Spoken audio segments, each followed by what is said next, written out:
O que nós temos em 2026? A gente tem, primeiro, um governo, desde 2023, um governo executivo, que é muito ruim. E por que ele é ruim? Não é porque eu não gosto ou porque o outro não gosta, é porque os números são ruins. Ah, Christian, mas o Brasil está crescendo.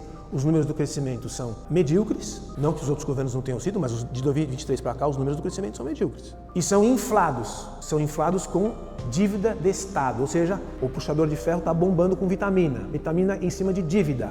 E essa dívida um dia vai chegar, já está prestes a chegar, unânime a percepção de qualquer pessoa que entende um pouco de política econômica e de macroeconomia, que nós estamos diante de uma bomba fiscal, nós estamos diante de um quadro de dominância fiscal, com um juro de 15%, que é inviável para a produção, para investimento, para crescimento, etc. E você, por mais que aumente imposto, e não dá mais para a sociedade aturar aumento de imposto, você continua tendo juro alto, então é dominância fiscal.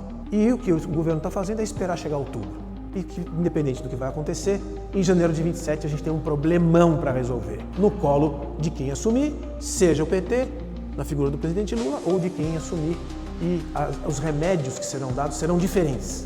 Eu arrisco dizer isso. O que a gente precisa no Brasil é austeridade fiscal, o que a gente precisa no Brasil é transparência nos gastos, é redução nos gastos. O gráfico de gastos no Brasil é uma aberração a partir de 23, comparando com o governo anterior, que teve pandemia, e muita gente ignora que teve pandemia no período de 2020 a 2022. Independente do presidente, independente do governo, pandemia não é um quadro de normalidade para o mundo e para o Brasil.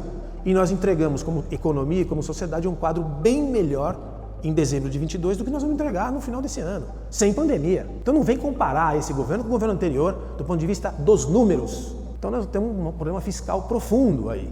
E essa bomba fiscal vai explodir mesmo em janeiro de 27, porque nós não vamos ter conta para pagar funcionário nesse país. E tem dois caminhos, ou é corte de gastos e redução de gastos, que é o que a austeridade pede que um governo responsável faria, e eu acho que a oposição faria, ou a manutenção desta demagogia permanente que vai ser trocada por inflação.